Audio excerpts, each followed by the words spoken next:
O PDT entrou com uma ação no Supremo Tribunal Federal para suspender liminarmente os efeitos da última reunião do Comitê de Política Monetária, o Copom.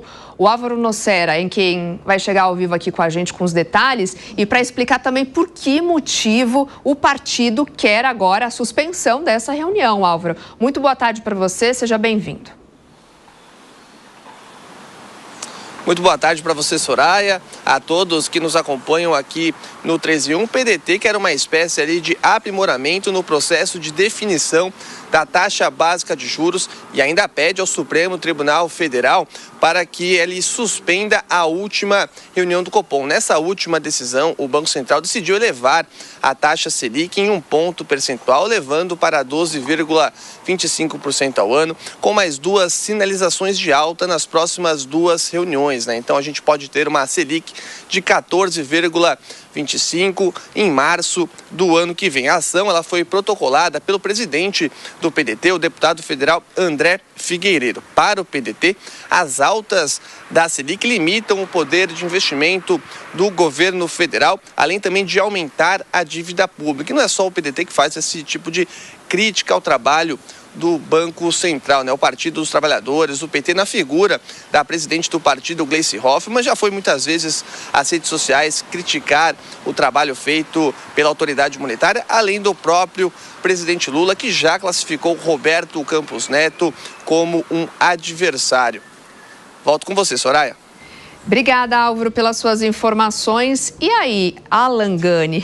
Já está até rindo, né? Enquanto o Álvaro falava, eu só queria ouvir você falar sobre isso. Soraya... Esses argumentos do PDT são legítimos para entrar numa judicialização? Não, claro que não. Assim, eu não sei nem por onde começar. Eu só vou fazer aqui o seguinte alerta. Caso o Supremo acate esta decisão e suspenda a última reunião do Copom, sem exagero o que eu vou falar, o dólar vai para 10. Não. Vai para 10. Porque seria uma insegurança jurídica tão grande, mas tão grande, que o mercado financeiro, os investidores, eles falariam, bom, não dá mais para confiar no país. Eu vou pegar todo o meu dinheiro e me mandar. O dólar, da noite para o dia, iria para 10. É claro que eu acredito que os ministros do Supremo não vão acatar uma loucura dessa. Imagina. E a gente falava exatamente isso no bloco anterior, que, por vezes, o Poder Executivo judicializa a questão, então não adianta falar em harmonia dos poderes se o próprio Poder Executivo, por meio das suas linhas auxiliares, vão o tempo inteiro recorrer ao Supremo Tribunal Federal, ao ponto agora até de uma reunião absolutamente técnica, ou seja, o Comitê de Política Monetária, o pessoal agora está questionando, né? O PDT está questionando a decisão da taxa Selic. Se a Selic não fosse alterada, o dólar estaria ainda num patamar maior, a inflação estaria maior. Quem tem segurado a mão de ferro, a alta do dólar e a alta da inflação é justamente o Banco Central. Seria dar um tiro no pé do país. E aí a gente fala, né, Galípolo é o novo presidente do Banco Central, vai assumir. A gente fala de independência da instituição, ou seja, com essas judicializações, a independência do Banco Central vai ser afetada também? Exatamente. Por isso que o Supremo Tribunal Federal tem uma responsabilidade muito grande nessa medida, né, nessa proposição por parte do PDT completamente irresponsável, porque o Banco Central hoje é uma instituição independente e age tecnicamente para não sofrer pressões políticas e controlar a inflação à mão de ferro. Imagine, não acredito que isso vai acontecer, mas se os ministros aí do STF acatem uma decisão como essa, o dólar vai para 10. E aí, Zaga, é mais uma insatisfação política ou simplesmente aí esses argumentos que o Álvaro trouxe têm fundamento? Não tem fundamento nenhum, é uma aberração jurídica, a gente pode chamar de aberração. Você não tem como intervir no mercado, não existe. Se você tomar decisões à base de canetada, o mercado irá reagir, muito em razão que será reflexo da insegurança jurídica. Você não pode aumentar dessa forma o chamado risco Brasil. Se existe um Banco Central que serve exatamente para definir a taxa de juros, ela está ali para conseguir controlar o mercado e segurar a inflação. São decisões técnicas. No governo anterior, que nós passamos pelo governo Bolsonaro, existia uma harmonia com o Banco Central por causa do atual presidente. Quando existia agora a saída do Campos Neto para a entrada do Galípolo, a primeira ação do governo foi uma mensagem publicitária ao lado do presidente do Banco Central, dizendo que eles vão trabalhar em conjunto para não deixar com que os juros subissem. Só que isso soa muito ruim para o mercado. E o mercado, como muita gente tenta induzir, dizendo que faz mal, é o contrário. O mercado, ele aquece o país. Se não existir investimento no país, o Brasil não tem condições de crescer e ser competitivo com os demais países do mundo. E determinadas ações, aberrações jurídicas como essa do PDT, dessa vez foi o PDT, e não é algo relacionado ao partido que eu vou falar, mas é o instrumento. Você tem que rever essa possibilidade de chegar facilmente ao STF. Porque, para e pensa comigo, você que está em casa ou nos ouvindo, tudo chega ao STF. O STF, ele é responsável por julgar tudo no Brasil. Daqui a pouco ele vai decidir se a maçã caiu da árvore ou não caiu, porque alguém vai judicializar e vai chegar lá.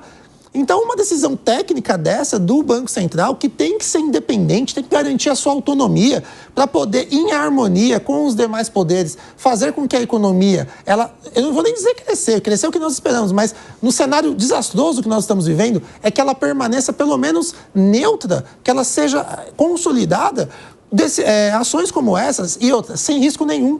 O PDT faz isso, e poderia ter sido outro partido, ele tomaria uma decisão dessa sem ônus. Apenas se colar, colou. E o pior, que algumas dessas decisões, se colar, colou, cola.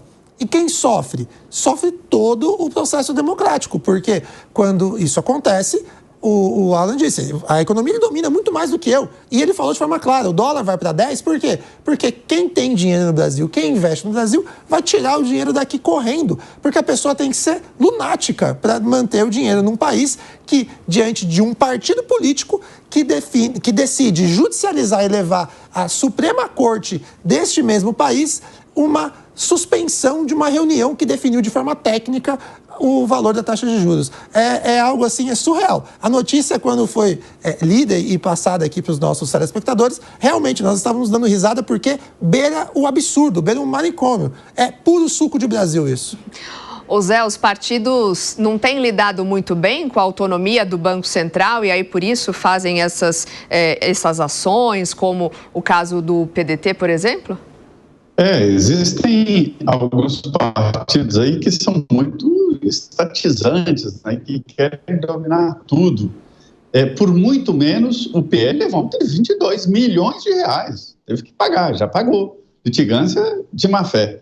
Veja bem, o Samuel Rosa, do Skank, um músico mineiro, ele tem uma frase fantástica, né? Ele diz o seguinte: esse caminho não há outro que por você faça.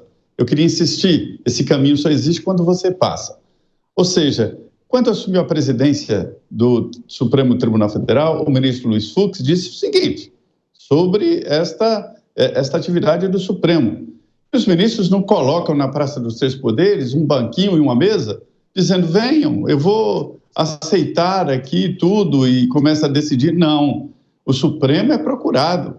E a Justiça, quando procurada, tem que dar uma resposta. É assim o processo. Só que as respostas do Supremo incentivam esse caminho.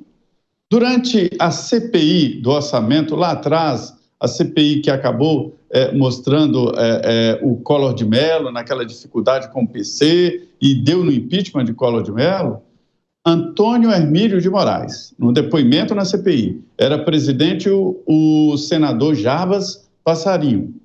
E o Jarbas Passarinho, vendo o Hermílio de Moraes com aquela relação com o PC Farias, disse, mas como? O senhor é o maior empresário do país. Não era o caso do senhor procurar o presidente da República em vez do PC Farias, que não tinha nenhum cargo no governo, não era nada. Ele era uma sombra no governo, mas resolvia. Aí Antônio Hermílio de Moraes respondeu a Jarbas Passarinho, se o senhor tem um problema a ser resolvido, vai no Palácio do Planalto falar com o presidente da República. No caminho, o assessorista te aborda. E onde o senhor vai? Eu vou no presidente. Vou fazer o quê? Eu vou resolver isso aqui. Não, pode deixar que eu resolvo para o senhor. E lá dentro do elevador resolve. Você volta para casa com situações do vida. Da próxima vez vai procurar quem? O assessorista. Para que procurar o presidente da República? Foi a resposta de Antônio Hermílio de Moraes na CPI do Senado Federal. O que isso mostra? É que os caminhos são criados. E o Supremo criou esses caminhos. E do jeito que está, eu já estou pensando em ir ao Supremo dizer o seguinte: o Atlético Mineiro tem que ser campeão. E aquele jogo que o Botafogo ganhou não valeu, tem que ser o Atlético campeão.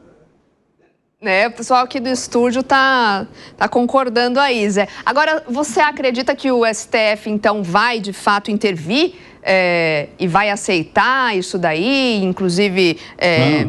Não, né?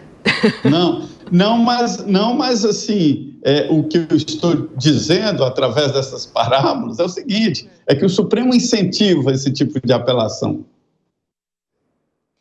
Por isso mesmo que a gente está vendo essas possibilidades acontecendo, né, Galho? Exatamente, há uma escalada, porque o princípio da autocontenção dos poderes, que deveria ser adotada pelo Supremo Tribunal Federal, não vem ocorrendo. Então, muitas vezes, o Poder Executivo, o Congresso Nacional, apela para o Supremo Tribunal Federal, dizendo que a matéria é inconstitucional. E o que o Supremo deveria fazer, muitas vezes? Devolver a matéria. Falar, olha, isso daqui não é da gente, isso daqui vocês resolvam entre vocês. Isso é uma discussão do Congresso Nacional, essa é uma discussão do Poder Executivo com o Congresso Nacional. O princípio da autocontenção.